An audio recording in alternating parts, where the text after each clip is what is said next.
Hello, bioethics students. I wanted to give a short introduction to this lecture. I recorded this lecture last semester, and I've decided to keep the original recording because I did the recording while caring for my sweet little baby Ozzy. And the lecture is about the ethics of caring. So I did that to sort of make the point about what it means to be in a caring relationship while demonstrating a caring relationship at the same time. And I can't really recreate the same lecture because Ozzy's now too old, but I wanted to keep the original lecture so that you could see, so that I could continue to demonstrate caring for an infant while lecturing about caring. So I've kept the lecture intact, which means some of the dates are incorrect, so you should just ignore all the dates that you see.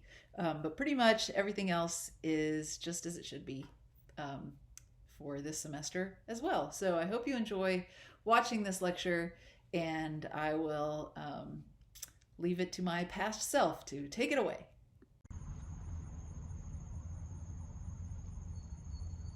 Hello. I was just watering my tomatoes. Taking care of them so they can nourish me. Let's go inside. Come on.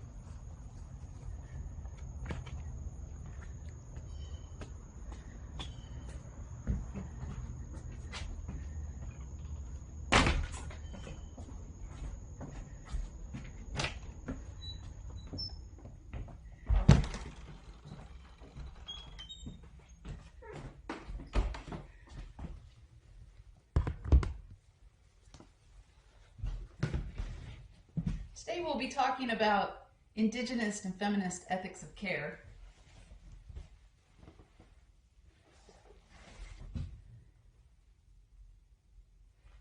Taking up right where we left off from our discussion of moral theories last week.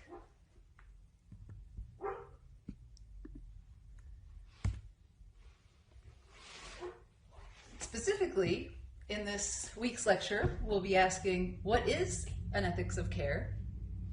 We'll look at the connection between ethics of care and environmentalism.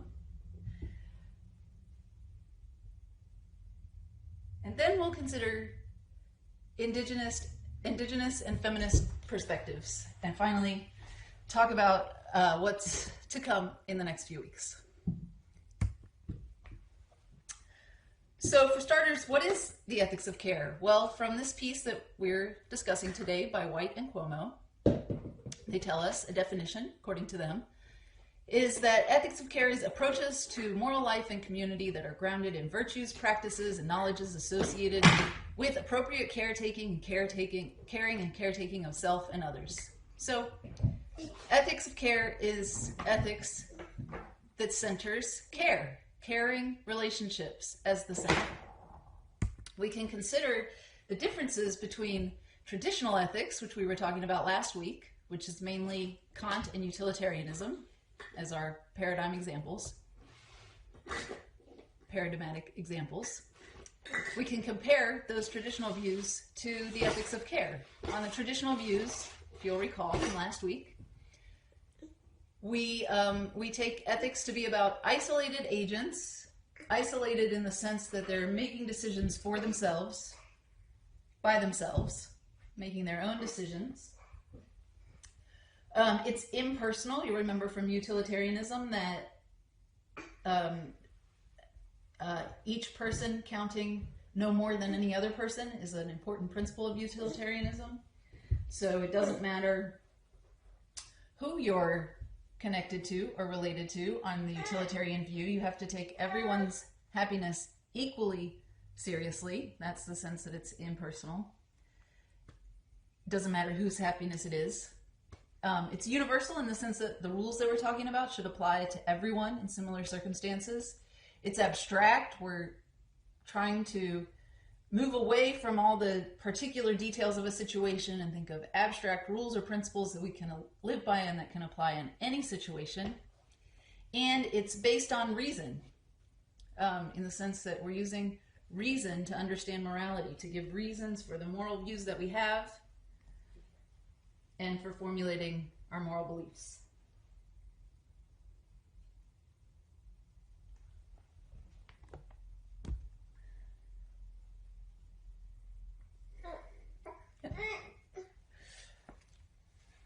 Ethics of care, on the other hand, is affective in the sense that it's about emotion. Interdependence, how we're connected to each other. It's about our relationships, who we care about, who we love.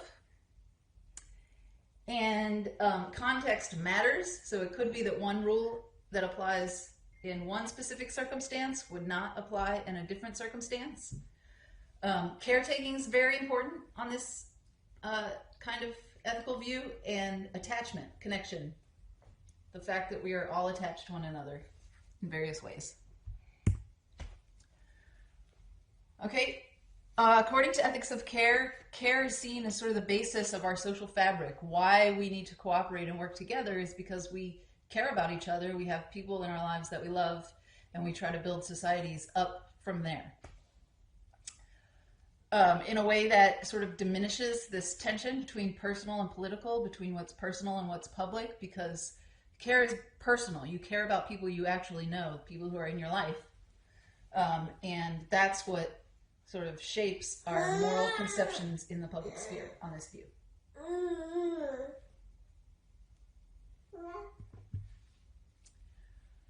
Okay, according to ethics of care, women may have particular epistemic insights, kind of special knowledge of what care is about. And that's because women have traditionally been more likely to be in caretaking roles. But it's important on this view that this perspective, this wisdom or special knowledge that women are supposed to have is accessible to everyone. Okay, we're going to talk about that idea a little bit more because there are a lot of different controversies within that question. Okay, so we have some principles of the ethics of care.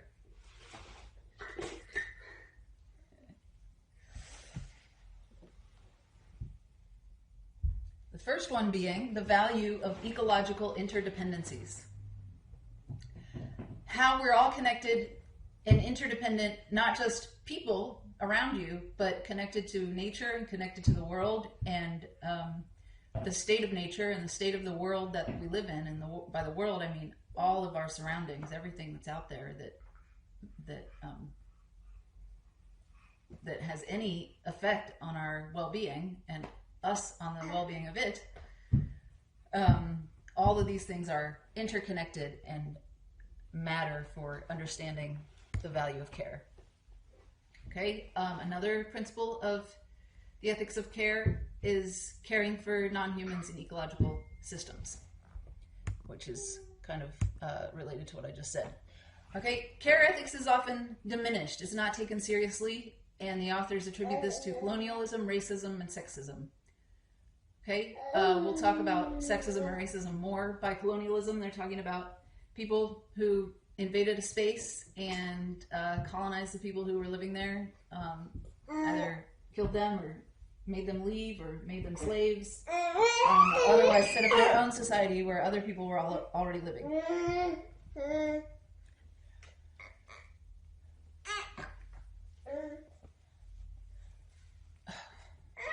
It's considered precognitive also, rather than knowledge forming. What's that mean? It means that care ethics is considered to be sort of not something that you think through. This is a criticism of care ethics, that it's sort of another way that it's diminished and not taken seriously, is that it's not something based on thought, it's not something that gives you knowledge, it's not knowledge forming, it's just kind of emotion based, which means you can't really think it through, you're just acting on your feelings. And traditionally, environmentalism is often focused on rights and stewardship and economics. I'm going to pause for a second. Sorry to have to break up these videos. It really gets on my nerves, but I was having some technical difficulties and lost the second half of the lecture that I just recorded. But starting back where I hope it left off. So I was talking about how ethics of care is rarely taken seriously. Perhaps due to colonialism, racism, and sexism. We talked about that.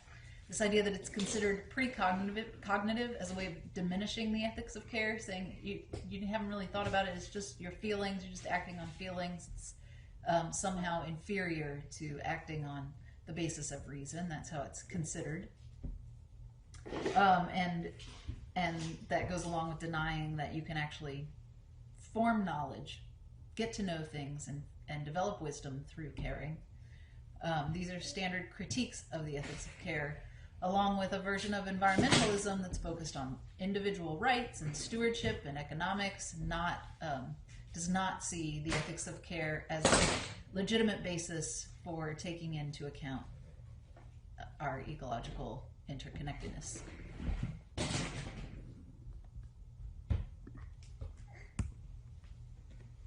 One question that I want to ask is about the connection between environmentalism and biomedical ethics. I just want to sort of ask that question as something that you should be thinking about throughout the duration of this lecture and maybe into the rest of the course, because there are close connections between these two concepts. We're going to talk a little bit about them within this slide.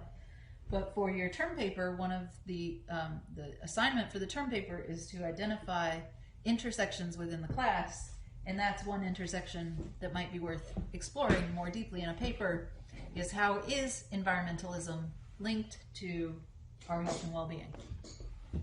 We're going to talk specifically about the degradation of the environment in Indigenous communities and how that's impacted their health disparities. Okay, so moving on to Indigenous perspectives about care ethics.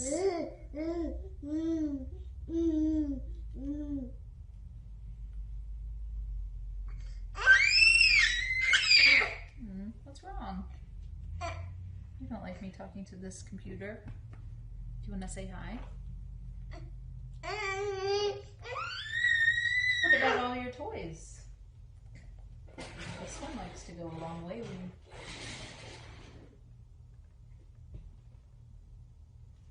Are you thinking about going to get it? Thinking about it? This is one of your favorites. Your sour cream.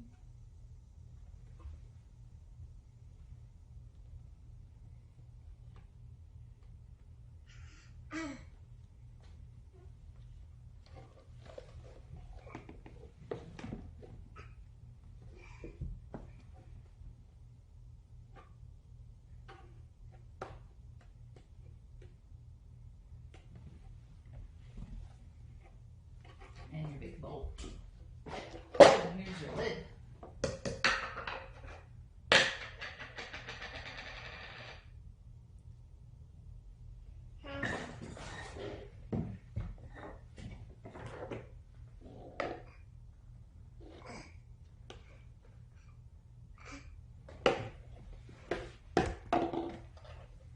Who are we talking about when we talk about Indigenous perspectives? Well, Indigenous people are the leading environmentalists. We're going to look a little bit briefly, and the paper goes into more depth at environmental movements involving Indigenous communities, started by Indigenous communities. We're talking about communities who governed themselves before a period of invasion or colonization, okay, such as Native Americans in our country. And it's about 370 million people around the world. We can look at some of the basic principles underlying an Indigenous ethics of care, beginning with awareness, and that's awareness of our place in a complex web of relationships that involve people we're connected to and the people we care about, as well as people we don't know at all, people on the other side of the world who are affected by the decisions we make, as well as non-humans, including animals and bodies of water and forests and other ecological systems. So this first principle is just being aware of that, being aware that we're not isolated individuals, but we're actually interconnected to all of these different systems. And all these systems are interdependent. We depend on one another. We need each other, just like we need clean water and clean air in order to live.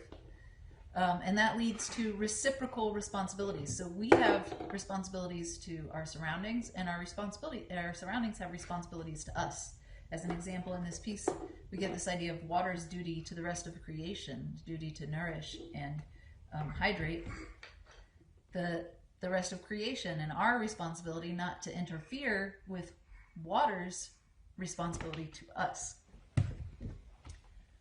Indigenous ethics of care is virtue-based in the sense of prioritizing virtues. We talked about virtues in the last lecture. Virtues such as wisdom, the wisdom especially of elder populations, and attentiveness, again, attention to our surroundings, just being in general an attentive person and aware of what's going on around you. We have a principle of restorative justice through relationship building. Restorative justice is about communities that have been harmed because of injustice, such as when a community gets sick because of a mining operation that's going on nearby, or other ways that communities as a whole, people are harmed by unjust practices. Restoring those harms, healing from those injustices through building relationships with one another. And we have another principle of viewing political autonomy as a right to take care and protect the land that you live on. Okay, here's the point about the connection between environmentalism and biomedical ethics, and that is that the way we treat the environment, specifically the way we degraded the environment, ruined or harmed the things in our environment because of colonialism, because of invading colonies that come and displace people and kill them and harm them and enslave them, disrupt the relationships that existed in those communities before the colonizers arrived. Okay, and that has health disparities on the populations that are harmed, such as, in the case of indigenous populations, they've been displaced by the formation of national parks, had reproductive capacities harmed, so pollution affects their ability to reproduce and procreate. Indigenous populations are some of the first populations to be permanently relocated because of climate change, caused by what we consume and corporate practices. What we consume, meaning the things we shop for and buy and throw away. And finally, they've had their own land and water degraded by extraction and chemical industries. Now, I'm going to spare y'all the diaper change, but share with you that that has become necessary just as of a moment ago. If we were all in the classroom together, you might be aware of that too. There you are. So I'm going to pause and hope that I'll be able to pick up where I left off. Okay.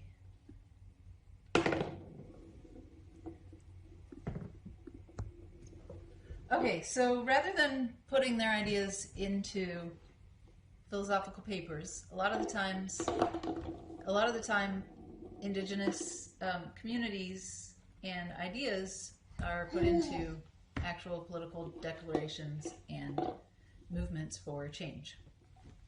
As there are tons of examples of these in the reading that you were assigned.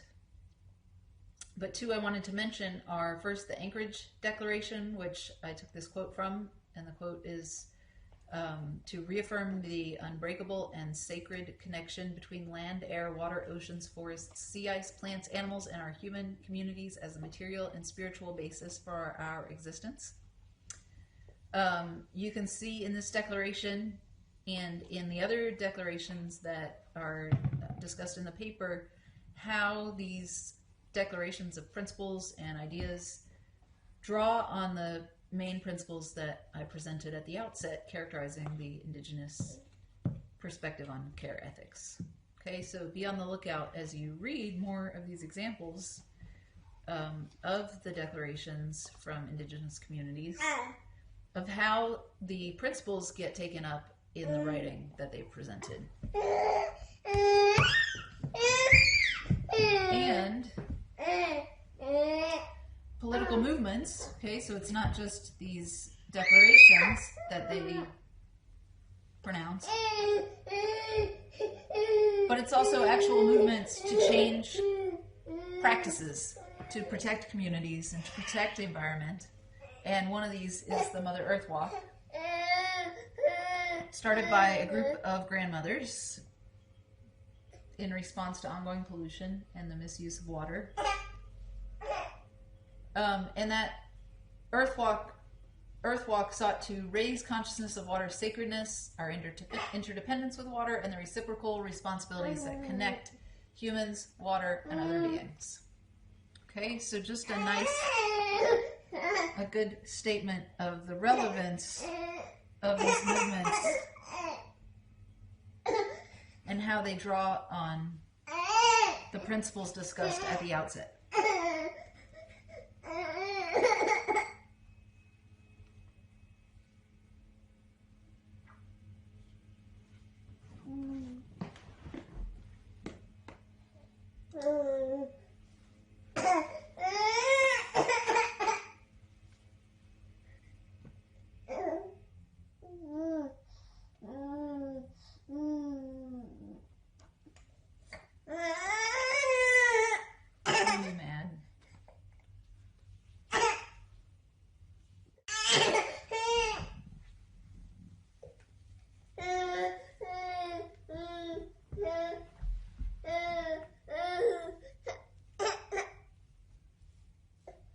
See your picture in the window.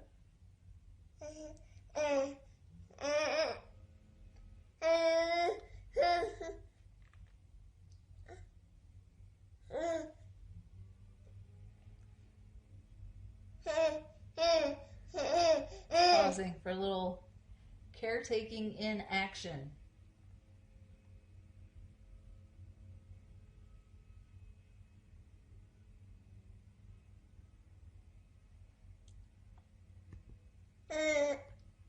Next up, feminist perspectives. We have another set of principles here, starting with the fact that we are essentially embedded and interdependent.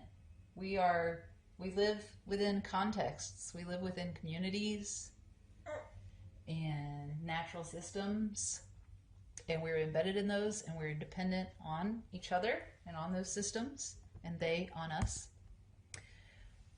We see as foundational within this feminist framework mutually beneficial caring relationships. Okay, we all benefit from the caretaking that we do. I know that this particular relationship has benefited me immensely.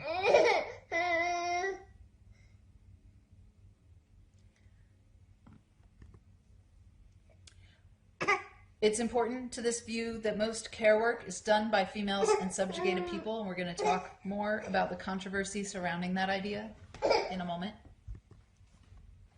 Again, care ethics is drawing on virtues, what it takes to be a good person, moral habits, and character traits that provide us with flourishing relationships.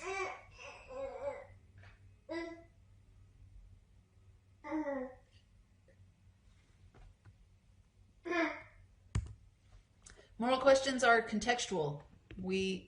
What context we're in matters, and details of the context that we're in are important for deciding the answers to moral questions. And we get caretaking, again, as a form of restorative justice. So we talked about that when we looked at the Indigenous perspective.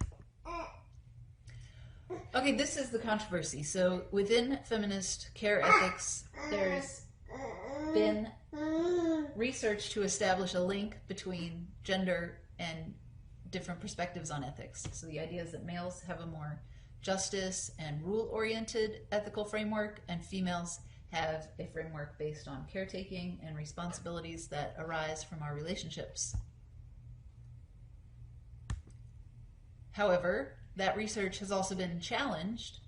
One challenge raised is that if we view this distinction in this way, this idea that males have one way of thinking about ethics, females have another way of thinking about ethics, we're actually limiting women within an oppressive and sexist society to fulfill those kinds of positions in our society, subservient positions of caretaking.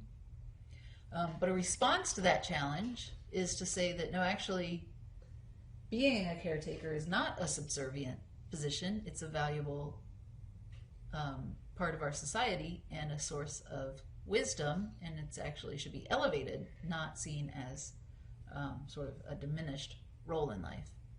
So here's another place where there's a really interesting controversy and dialogue back and forth here that I've only scratched the surface of, and it's a great paper topic to look more deeply at if you are interested in thinking more about the association of caretaking and relationships, the association between that and feminine or female values. And one thing I would add about that is that I just said feminine, female. I've used the word women and men and male and female, and I am using those for now without much care. Those terms sort of just picking whichever one suits me for what I happen to be saying, even though we could spend a whole class talking about the differences between the male-female distinction on the one hand and the man-woman distinction and how those two concepts are connected, this idea of sex, being male or female, and gender, being a man or a woman. These are all questions that and issues that I don't have time to go into within this lecture, but I'm not using those terms carelessly. I'm just not having time to explain all those relationships. Also related to the feminist perspective is the idea of using a feminist care ethic as a basis for environmental ethics, for environmentalism. So ecofeminism is the term that relates feminism and environmentalism, bringing those two together. And the way that care ethics provides a basis for ecofeminism is by centering caring for the welfare of others, specifically non-human animals and ecosystems, like we've been talking about. Okay, what's to come? So we're going to be looking at 3 categories specifically: age, gender, and race. And I think that this piece that we read today about Indigenous and feminist care ethics gives us a lot of material that can be applied when we think about age, gender, and race. In particular, the fact that we're even talking about age, gender, and race in a bioethics class involves viewing systems and how we're connected and what our relationships are in the context in which these decisions are getting made. So, for example, when we're talking about age, rather than just asking if euthanasia should be legal, should doctors be able to help their patients die, we'll be considering, well, what if the patient is an infant and the parents disagree about that? Or in the case that we read, we're talking about removing an infant from respiratory support, allowing them to die. So the idea is that, again, the context matters. So if we're talking about euthanasia or allowing a patient to die, it makes a difference whether we're talking about an adult human with all of its rational faculties or we're talking about an infant, for example. So age is one way in which context matters. The details of a particular case matter. You want to play, but you don't want me to keep talking to this computer. You want me to come play with you. I'll come play with you in a minute. I'll hand you your bee and shake your tambourine. I'll move the camera so we can see. There we go. Let's see if I can get in this shot too. All right, so age matters as a contextual feature. Another way that these ideas come up in our discussion of age is that when you're talking about dealing With minors in the healthcare system, you're really dealing with their whole family, and so viewing their family as a basic unit and seeing how those relationships matter.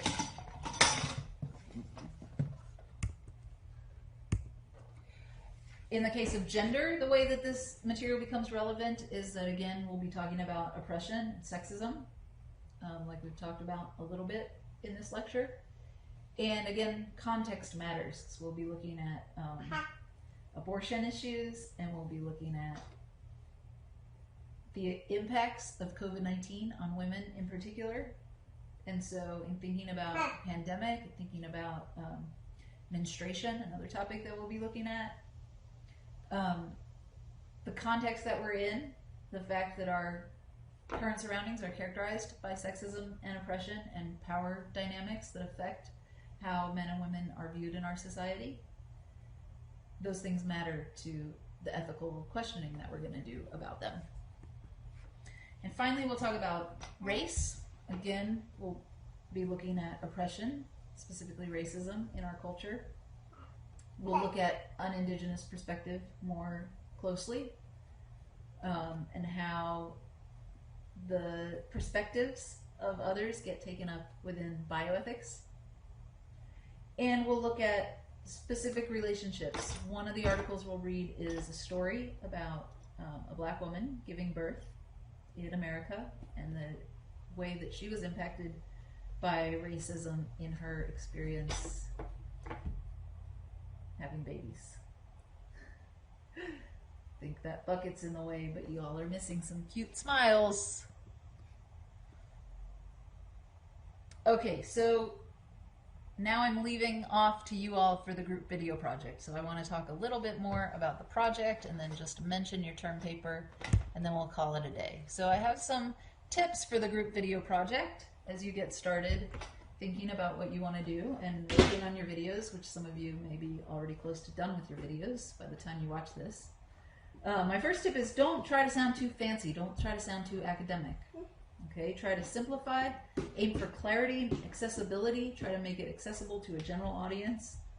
Okay, don't get caught up in the language. The whole point is to try to help your classmates understand complicated material. So to do that, you're going to have to try to simplify and clarify what's going on in these articles. One way to be clear about what's going on, to clear up what's happening in an essay that you read, is to try to map the argument that's in it. Okay, that can help you understand it before you try to present it to your classmates. Definitely do not try to include everything that you read. Okay, the point is not about being thorough. It's not about getting every single detail into your video. It's about going deep, which means being able to understand and convey the material in a sophisticated way that shows that you really appreciate the complexity of what you've read, not that you've included every single detail. Keep it interesting. Okay, you're trying to keep your viewer interested, and I'm going to make a little offer here, which is that if you score an A on your video and you post it on YouTube and it goes viral, you get an A in the class. Everyone in your group. A in the class for a viral video if the video also gets an A on the assignment. It can't just be any viral video. Okay, what else do I have to say? Be sure to read the summaries on Moodle. I've written summaries of every topic.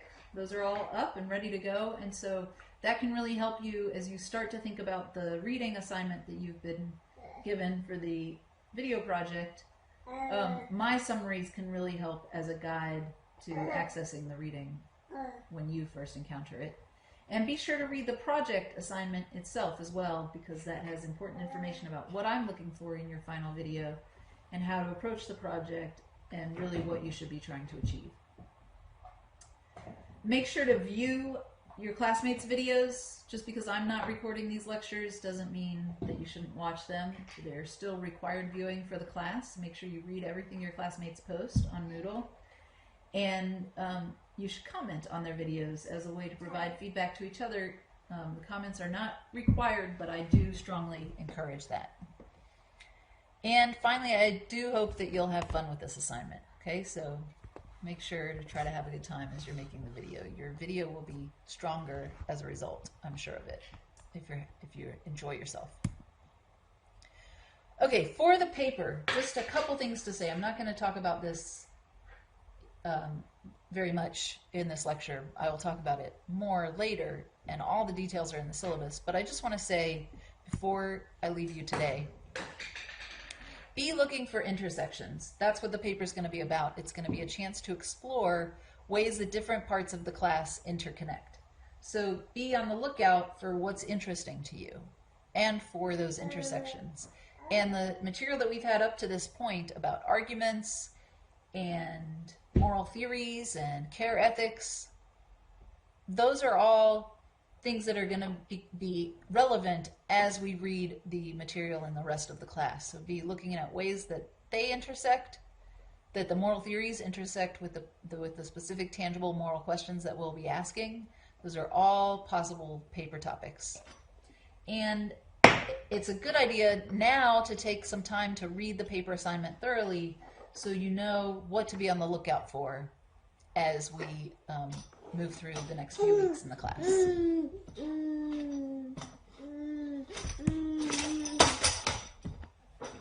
Ozzy, do you have anything else to say?